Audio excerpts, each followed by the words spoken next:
Joan Winearls. I was the map librarian at the University of Toronto Library, but that was many years ago, and Marcel has now taken over in that position and is doing quite different and much more exciting work than I think I did at the time. I'm the Map and GIS librarian at the University of Toronto Map and Data Library, and I've been there since 1999, and things have certainly moved to a digital realm now that that we're fully into scanning and digitizing.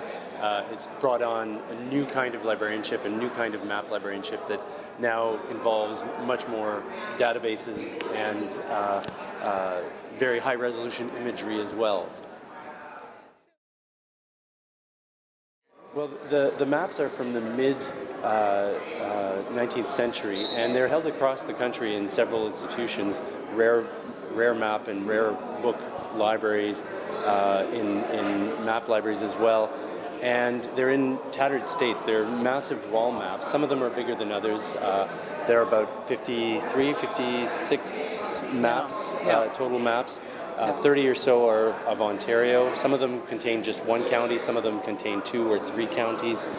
And the project actually started out of the County Atlas project that was started at McGill University, and one of the librarians that had worked on this project at McGill, Lorraine Dubreuil, is also a partner on this project for county maps. And so we just decided to build a different project than what she'd built with the county atlases.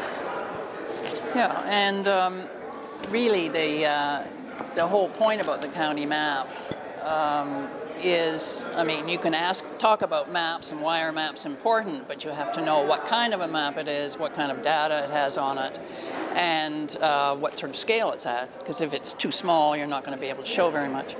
But the county maps are terribly important for showing location in Ontario, what the people did, where they lived, the land that they owned or rented, perhaps where other family members were, whether or not they are who they were living next to. They might have been intermarrying with those families, all kinds of things.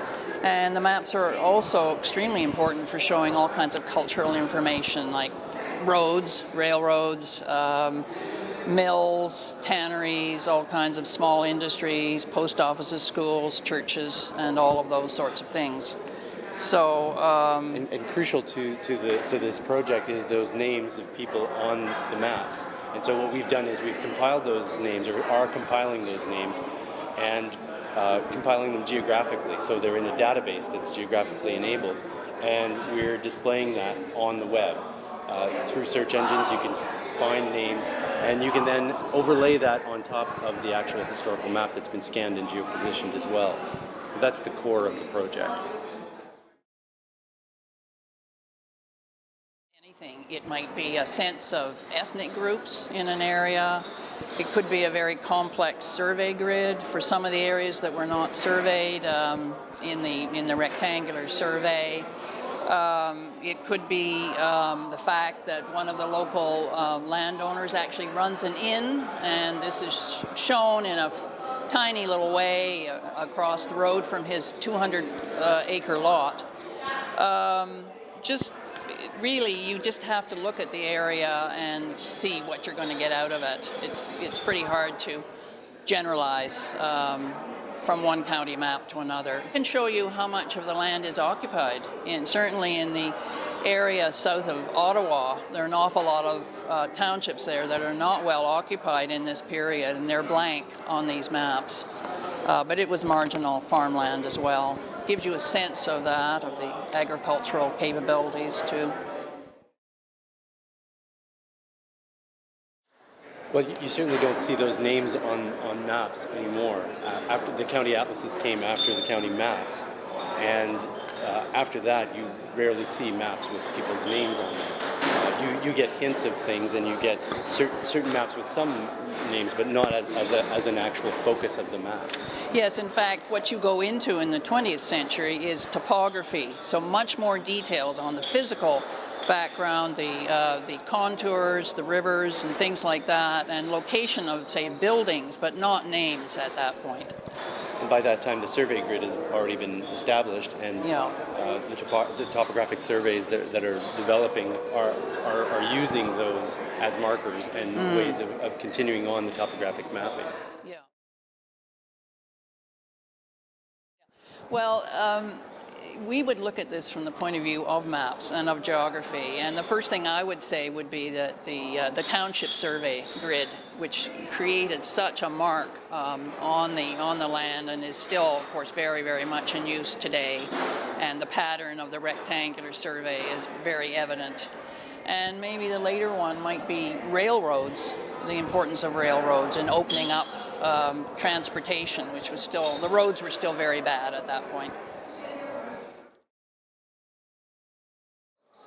At the University of Toronto, we're currently building a historical GIS of Southern Ontario, mostly of the Greater Toronto area, and that includes streetcar lines, historical railways, not as much land occupancy, but downtown Toronto we can use other maps to map out industry and environmental change as well. So we're building some of those kinds of historical databases similar to this one as well, that will also be able to take advantage of new technology that allows us to disseminate this data on the web. So that's a big part of the project, is making sure that this information is actually freely available and usable by the public. And so anything that we're trying to build will be put on the web for free.